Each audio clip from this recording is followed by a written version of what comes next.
وغیرہ ہے، اور خاص طور پہ تہجد کہ پورے سال میں کسی کو شاید اتنا موقع نہ مل سکے جتنا رمضان میں اس کو آسانی سے موقع مل سکتا ہے۔ سحری کے لیے اٹھتے ہی ہیں، فجر کے لیے وضو کرنا ہے، پہلے وضو کریں، 2 رکعت نماز پڑھیں، سحری کر لیں، تو یہ بہت ہی اچھا ہو جائے گا کہ پورے رمضان میں کم از کم آپ یہ کہہ سکتے ہیں کہ میں تہجد گزار رہا۔ سبحان اللہ۔ اس کے علاوہ پھر قرآن پاک کی تلاوت ہے، اذکار الہیہ ہیں، جیسے حضرت نے اشارہ فرمایا کہ سرکار نے فرمایا کہ جو اس رمضان کے مہینے میں کوئی نفل کام کرے گا تو فرض کے برابر، اور ایک فرض 70 فرائض کے برابر ہوگا، تو اس کا مطلب ہے کہ نوافل بھی اگر اختیار کریں گے، مستحبات، تو اس کا درجہ بہت ہی زیادہ ہے، اس کا ثواب بہت بڑھ گیا ہے۔ یہ کہتے ہیں کہ کوئی عشاء کی نماز پڑھے بغیر سو گیا اور درمیان رات میں آنکھ کھلی تو کیا وہ تہجد پڑھ سکتا ہے کہ نہیں؟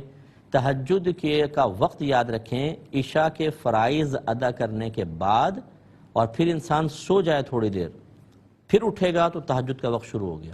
یہ شرط ہے، عشاء کے فرض پڑھ لیے ہوں چاہے وتر بھی نہ پڑھے ہوں، اور تھوڑی دیر سو جائے، جاگے گا، تہجد کا وقت شروع ہو گیا۔ اور اب اس کا اختتام جو ہے وہ طلوع فجر تک رہتا ہے، پھر درمیان میں کبھی بھی آپ پڑھ لیں تو وہ تہجد کی نماز ہو جائے گی۔ چنانچہ اگر عشاء کے فرائض نہیں پڑھے تھے اور سو گئے اور جاگے تو سونے کی شرط تو ہوئی، لیکن عشاء کے فرائض کے بعد سونے کی شرط نہیں پائی گئی، لہذا یہ قیام اللیل تو کہلائے گی، صلاۃ اللیل کہلائے گی، رات کی نماز، رات کا قیام، لیکن تہجد نہیں ہوگی۔